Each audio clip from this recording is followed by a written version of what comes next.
The fog hung low over the Norman hedgerows. Somewhere ahead, past the wall of earth and tangled roots, a man was screaming. Private First Class William Hendricks pressed himself into the mud, listening to the cry that every American soldier in Normandy learned to dread. Medic. The word cut through the morning air, desperate and raw. Medic. Hendricks watched his company's aide man, a 20-year-old kid from Wisconsin, start to rise. Then came the crack. A single shot. The medic's helmet spun off his head and he dropped without a sound. The screaming continued for another 47 minutes. Nobody moved. Nobody could move. Somewhere in that hedgerow, watching through a small optical sight mounted on a carabiner 98K rifle, a German marksman waited for the next man brave enough to try. This is the story of the optic that turned every rescue into a calculation. In the bocage, standing up for a wounded man could be the moment a hidden rifle was waiting for. Not because the Germans always fired on medics, but because you could never know which time would be the exception. The scope that created this terror was called the ZF-41.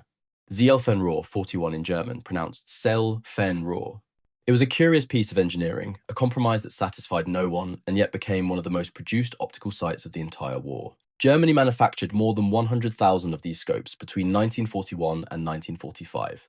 They mounted on the carabiner 98K, the standard German infantry rifle, transforming ordinary soldiers into something far more dangerous. But here is the paradox that makes this story worth telling. The ZF-41 was never designed as a true sniper scope. German sniper schools rejected it. Trained marksmen complained about it constantly. By 1944, the Wehrmacht increasingly treated it as a designated marksman aid rather than a proper sniper optic. And yet this flawed, compromised, inadequate optical sight terrorized American forces across France and Germany for 2 years. The specifications tell only part of the story. The ZF-41 offered 1.5 times magnification, the lowest of any major power's military optic in the Second World War. Soviet PU scopes provided 3.5 times magnification. British sniper optics offered similar or better. Germany's own ZF-39 delivered 4 times magnification. The ZF-41 featured a tiny objective lens that produced a dim image in low light conditions. Its effective range extended to perhaps 200 or 300 meters, half what a proper sniper scope could achieve. The design philosophy behind this scope reveals a fundamental misunderstanding of infantry combat. German engineers mounted it forward on the rifle, over the rear sight base, in what we would now call a scout-style setup, a forward-mounted, long-eye relief arrangement. This allowed soldiers to continue using iron sights and to load ammunition from stripper clips without removing the optic. Practical for standard infantry work, completely inadequate for precision shooting at range. German snipers who received proper training wanted nothing to do with it. Many preferred captured Soviet Mosin Nagant rifles with 4 times PE or PU scopes over their own ZF-41 equipped carabiner 98KS. The irony was bitter. Germany, famous for precision engineering, produced a scope so mediocre that its own marksmen chose enemy weapons instead. The numbers confirm this preference. Germany produced roughly 50,000 G43 and K43 semi-automatic rifles with proper 4 times ZF4 scopes, weapons that actual trained snipers requested and used with enthusiasm. The ZF-41 was what everyone else received. So why did it matter? Why did this mediocre scope create such profound terror among American forces? The answer lies not in the weapon itself, but in the men who used it, the terrain where they fought, and the doctrine that guided their shooting. Before we examine the doctrine, let me tell you about Staff Sergeant Al Mompre of the 506th Parachute Infantry Regiment. He was treating a wounded soldier during Operation Market Garden when he heard what sounded like a bottle breaking near his head. The snap of a near miss, another bullet clipped a fellow medic's heel, then Mompre felt like a mule had kicked him in his left leg. He looked down. "My leg was opened up like a roast beef," he later recalled. The sniper had targeted 3 medics in succession, hitting 2 of them. This was the exception that made every medic wonder if the next rescue would be theirs. Germany expanded dedicated sniper training markedly from 1942 onward, influenced by devastating experience on the Eastern Front. Soviet snipers killed so many German officers and non-commissioned officers during Stalingrad that the High Command finally recognized they needed to respond in kind. The casualties were not just numbers. They represented an entire generation of experienced leadership. Men who knew how to lead troops in combat, killed one by patient shooters the Germans could not locate or counter. By 1944, multiple sniper training schools operated across the Reich, with the primary school at Seeteler Alpe in Austria producing elite marksmen. The instructors taught patience, they taught concealment, they taught the psychology of killing, how to wait for hours without moving, how to select targets for maximum psychological impact, how to escape after taking a shot. The graduates included men like Matthias Hetzenauer, who would achieve 345 confirmed kills, and Joseph Allerberger, who reached 257. These were the elite, But for every graduate of the sniper schools, there were dozens of ordinary soldiers handed a ZF-41 equipped rifle and told to make themselves useful. German sniper doctrine emphasized specific targeting priorities that every trained marksman memorized. First came officers and non-commissioned officers, the men who led units and made decisions under fire. Second were radio operators and signalmen, the soldiers who maintained communications between units. Third were machine gunners, the backbone of German defensive firepower now turned against its creators. Fourth came mortar and heavy weapons crews, men whose expertise took months to develop. Fifth were enemy snipers and observers, the counter threat that had to be eliminated. Notice what does not appear on that list. Medics. The Geneva Convention protected marked medical personnel not taking part in combat. If armed, they could carry weapons only for self-defense. The Wehrmacht, for the most part, observed those protections. This was not mercy, this was pragmatism. Germany expected the same treatment for its own medics, and maintaining the convention served mutual interests. American unit commanders reported after 2 months of fighting in Normandy that except for isolated cases, the Germans abided by the Geneva Convention regarding medical personnel. German prisoners captured during that period explained that sniper incidents involving medics often resulted from difficulty in seeing and identifying Geneva Convention armbands on men moving in the field. American medics themselves noted their casualties were often shot from the unbrassarded right side, suggesting the shooter could not see the markings at all. But isolated cases were enough. That is the mathematics of terror. Even rare attacks created effects that rippled through entire units, paralyzing men who could never know whether this position, this moment, might be the exception to the rules.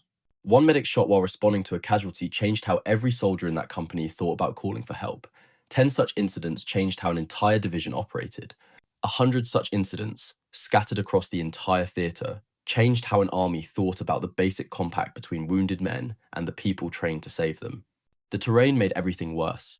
Normandy's bocage consisted of solid earth mounds between 3 and 12 feet high, built up over centuries from cleared fields, topped with dense vegetation extending to 15 feet, surrounding small fields that averaged 200 by 400 yards.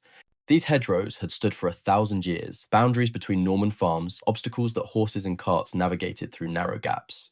Allied intelligence completely failed to recognize their defensive importance before D-Day. The maps showed fields. They did not show fortresses. German defenders integrated marksmen with machine guns at natural choke points. They built wooden platforms in treetops, positions impossible to spot from ground level. They fired from shade and cover, minimized their signatures, and displaced quickly after taking shots. They constructed fighting holes beneath the roots of hedgerow vegetation, invisible until you were close enough to die. A soldier hit in the middle of a hedgerow-enclosed field might as well have been on the surface of the moon. His comrades could hear him screaming.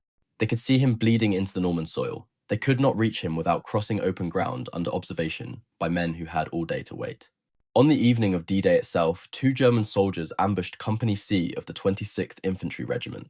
Just 2 men. 7 Americans died before anyone understood what was happening. Over 200 soldiers could not locate the shooters. The company went to ground and stayed there. The 26th Infantry became frozen in a 30-day stalemate at a place called Caumont-le-Repart, unable to advance, unable to outflank positions they could not find. When inexperienced troops took fire from snipers, they would lie down and wait, a natural instinct hardwired into human survival reflexes. That instinct proved fatal. The Germans simply picked them off one by one, taking their time, letting terror do as much work as bullets. General Omar Bradley's aide noted in his diary that Bradley would not take action against anyone who decided to treat a sniper a little more roughly than they were being treated at present. The message was clear: captured snipers could expect no mercy. If you are finding this history as disturbing as I find it to research, a quick subscribe helps more than you know. Now let us examine what happened when American medics tried to do their jobs in this environment. The medical department's response to the sniper threat reveals what commanders actually believed about German intentions. On D-Day, medics initially refrained from painting Red Cross markings on their helmets. The department leadership was afraid of the enemy's reaction. They genuinely believed visibility might invite attack rather than protection. This fear shaped policy for weeks.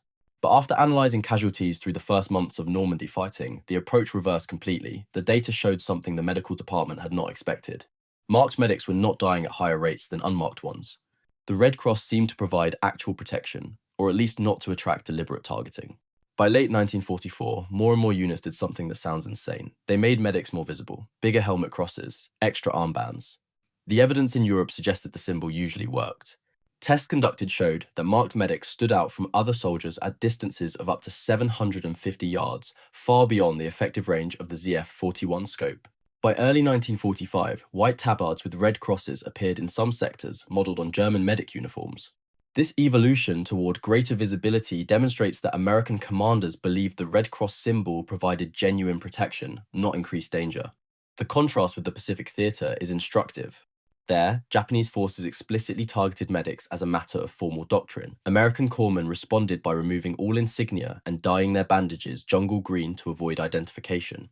No similar adaptation occurred in Europe. American medics became more visible, not less. The evidence suggested this was the right choice.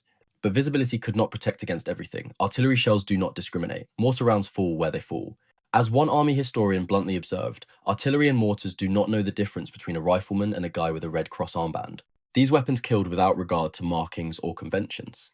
Total medical department casualties in the European theatre reached 13,174, with 2,274 killed. That represented 2.47% of all battle casualties in the theatre. Divisions entering severe combat routinely suffered 100% casualties among company aid men, not because medics were specifically targeted, but because they went where the fighting was worst and stayed there longer than anyone else. Their job required them to be present at every moment of maximum danger. The documented incidents where snipers did deliberately shoot medics become more chilling when you understand they were exceptions rather than rules. These were not accidents of war. These were choices. Private Louis Potts of the 26th Infantry Division was tending to a wounded soldier on Christmas Day, 1944. Snow covered the ground. The fighting had paused for nothing, not even the holiday that both armies nominally celebrated. Potts worked on his patient in the open, trusting the Red Cross on his arm to protect him. A German sniper opened fire. Potts was hit but not killed. He stayed in the snow-covered field and moved to another casualty, still believing in the protection he was owed. This time, the German sniper got him in the forehead. Whether the shooter could see the markings or chose to ignore them, we will never know. Sergeant Leon Kraskin tried repeatedly to crawl into the open during the Hürtgen Forest, fighting to retrieve an injured man whose screams carried through the trees. Sniper fire drove him back each time, bullets cracking past his helmet, showering him with bark and splinters. Finally, something in Kraskin changed. He rose to his feet and walked straight out into the field, standing fully upright, daring the sniper to shoot. The sniper obliged. The bullet grazed the back of Kraskin's head and drove part of his helmet into his skull. Kraskin continued, undaunted. He treated the casualty, bandaged the wounds, and dragged the man to safety. Bleeding from his own head wound the entire way. These accounts illustrate both the danger medics faced and the extraordinary courage they displayed in response. They never knew which German positions would honour the Red Cross, and which would fire regardless. Every response to a wounded man was a gamble with their lives as the stake. In the Hürtgen Forest, one of the longest and most punishing battles the United States Army fought in the war, second only to Bataan in duration, men did not just get wounded, they got worn out. The fighting lasted from September 1944 through February 1945, 5 months of continuous combat in 50 square miles of dense evergreen forest, with thick underbrush that created severely limited visibility in every direction. German forces had time to prepare defences. Some accounts describe mine belts, so dense you could hit one every few paces. They strung wire between trees to trigger booby traps. They zeroed artillery on every trail junction and clearing. American advantages in air power, artillery, and armour were completely negated by the terrain. Planes could not see through the canopy. Tanks could not navigate between the trees. Artillery shells detonated in the branches, showering defenders and attackers alike with wooden splinters that caused horrific wounds. The numbers from Hürtgen stagger the imagination. 33,000 American casualties, including 9,000 non-combat losses from trench foot, illness, and exposure. Many units suffered over 100% casualty rates because constant replacements cycled through positions, died, and were replaced again. The 4th Infantry Division alone took more casualties in the Wehrmacht Forest than it had suffered during the D-Day landings. German snipers dotted the forest, taking out unsuspecting American soldiers who became lost in the directionless snow-covered landscape, where every direction looked identical. Private Jacob Pennegar remembered the experience decades later, his voice still tight with the memory. You would look around, you could not see far because the forest was so dark. But you could make out medics scurrying around. Sometimes you would hear the wounded yelling for a medic. Sometimes you would hear their buddies calling. If it was their buddies calling, there was not much need for a medic anymore. Medic Jake Ruser of the 4th Infantry Division called Hürtgen hell on earth with absolute sincerity. I travelled from Utah Beach all the way to Hürtgen Forest and I never saw anything like it. Getting from aid station to front line required traversing 1,300 to 1,500 feet down steep ravines and up the other side, all while under potential observation and fire. The journey that took minutes in open country took hours in Hürtgen, and you made it knowing a sniper might be watching any section of your route. The Germans refined their cruelty in ways that specifically targeted rescue attempts. They booby-trapped wounded Americans, rigging explosives beneath bodies so that anyone trying to help would trigger a detonation. One seriously wounded soldier lay atop a mine for 72 hours, struggling to remain conscious so he could warn anyone who tried to save him. 3 days, 3 nights. Listening to his own unit fighting nearby, unable to call out, unable to move, waiting to see if he would bleed to death before someone figured out what was wrong. Another German tactic involved wounding rather than killing, deliberately shooting to incapacitate rather than destroy. A dead man requires no response. A screaming man draws out rescuers, medics, friends who cannot bear to listen anymore. Each rescuer becomes another target. The mathematics was simple and monstrous. The psychological toll devastated medical personnel regardless of whether they were specifically targeted. 40% of all medical discharges during the Second World War were for psychiatric reasons. 1 in 4 overall casualties were attributed to combat fatigue, a clinical term for minds broken by sustained horror. Studies during the Normandy campaign found combat effectiveness sharply declined after 30 days of continuous fighting. Troops were described as being in a near-vegetative state after 45 days, still functioning, but barely, going through motions without awareness. Psychiatrist John Apple reached a devastating conclusion after studying hundreds of cases. Practically all men in rifle battalions who are not otherwise disabled ultimately become psychiatric casualties. It was not a question of whether a man would break under sustained combat. It was only a question of when. Medics experienced specific breaking points that reflected their unique position between the roles of healer and witness. 1 4th Division litter bearer at Wehrtgen Forest, after carrying 2 men from a company he had grown attached to over weeks of fighting, began muttering the same phrase over and over, "They are killing my boys. They are killing my boys." He tried to find a rifle with which to fight back, abandoning his role as a non-combatant, and had to be evacuated for combat exhaustion before he got someone killed. Sergeant Russell Worm was shot through the neck in the bow cage on June 18, 1944. He lay stuck in no man's land for 8 hours before his unit could coordinate a rescue using smoke screens and covering artillery fire. 8 hours. Listening to fighting around him, wondering if anyone would come. Unable to move without triggering the next shot. Watching the light change as afternoon became evening, and evening became dusk. American forces adapted to the sniper threat through painful, costly experience. 2-man counter-sniper teams manned forward defensive positions, watching for muzzle flashes, tracking the sound of shots. Battalion sniper platoons conducted counter-sniping missions, precision shooting, and observation. But American sniper training remained less developed than German throughout the entire war. The army had neglected the skill during the interwar period, considering it somehow unsporting, and paid for that neglect in blood. The tactical breakthrough in Normandy came from an unexpected source. Sergeant Curtis Cullen Jr. welded hooked blades salvaged from German beach obstacles onto the front of Sherman tank hulls, creating what became known as Rhino tanks. These modified machines could slice through hedgerows, opening paths that infantry could follow without crossing open killing grounds under sniper observation. The invention transformed the bow cage fighting and earned Cullen the Legion of Merit. When identifying specific sniper positions proved impossible, Americans relied on overwhelming firepower applied to entire areas rather than precise locations. 37mm anti-tank guns firing canister rounds proved effective, blasting whole sectors where snipers were suspected rather than trying to locate individual shooters. At Aachen, when tank rounds proved ineffective against thick masonry walls, commanders brought forward 155mm self-propelled guns to demolish entire buildings with single shots. 1 German sniper team hiding in a church steeple required 2 hours of sustained effort to locate before finally being destroyed by direct artillery fire. The medics adapted their approach as well. Smoke screens became standard procedure for wounded recovery in exposed positions. Sergeant Wormy's 8-hour rescue finally succeeded when his unit deployed smoke grenades and coordinated covering artillery. Medics learned to wait for suppression before responding to casualties, however much the screaming demanded immediate action.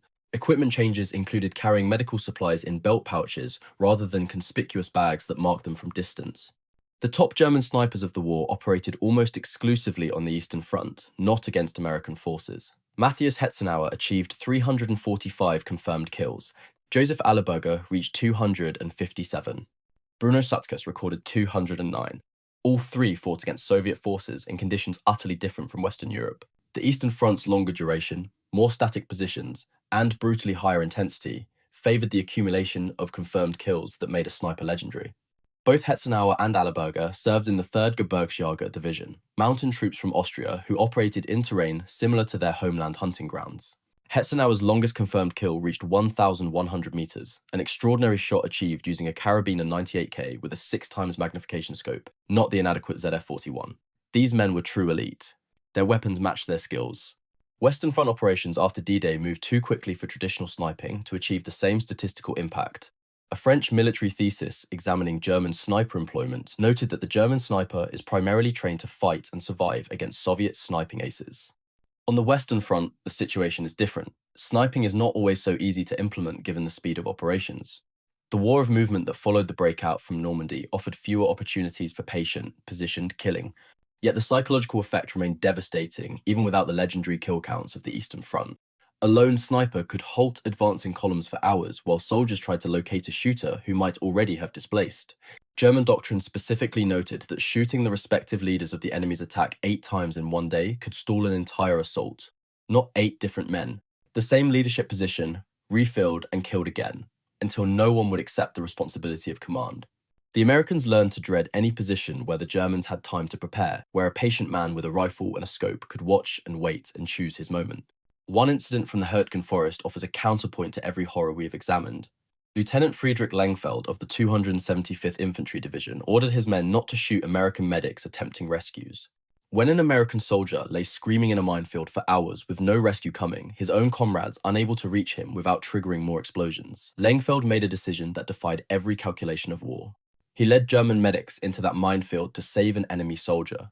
He stepped on a mine. He died from his wounds. He was 23 years old. American veterans of the Hürtgen fighting never forgot what Langfeld did. Years later, they erected the only United States monument honoring a German soldier from the Second World War. It stands in the Wehrmacht Forest today, testimony to a man who believed some things mattered more than the mathematics of killing. The inscription reads simply that he gave his life for his enemy. The fog lifted slowly over the Norman hedgerows on that morning in June 1944. By evening, it would settle again, cold and grey, carrying the sounds of men in pain across fields no one dared to cross. That medic from Wisconsin, the one who caught a bullet through the skull while trying to reach a wounded man, was not the first American medic to die in those hedgerows. He was not the last. His name is lost to history, one of 2,274 medical personnel killed in the European theatre. 60 years after the war ended, veterans still woke in the darkness hearing that sound. Not the crack of the rifle, not the impact, the word that came before, medic. And then the pause that followed while someone calculated whether this time would be the exception. The ZF-41 scope, that flawed compromise of German engineering, that mediocre optical sight rejected by trained snipers who knew better, created a terror that exceeded its technical capabilities in every measurement. It worked not because it was precise, but because it was enough. Enough magnification to identify a man with a red cross on his arm from 200 meters. Enough accuracy to hit him if he stood still long enough. Enough presence, mounted on enough rifles, spread across enough hedgerows and forests and ruined villages to make every American soldier calculate the odds before responding to a wounded friend. The men who did it anyway, the medics who kept responding despite everything they had seen and everything they knew, were among the bravest soldiers of the war. They carried no weapons except for self-defense. They offered no threat. They simply went where they were needed, betting their lives that this position, this moment, this German watching through his scope would honor the rules that made civilization possible, even in the middle of its destruction. Sometimes they lost that bet. And somewhere in a hedgerow or a forest or a ruined town, a German soldier watched through a ZF-41 scope, decided whether to honor the rules of war or to add one more kill to an uncounted tally, and changed lives forever either way.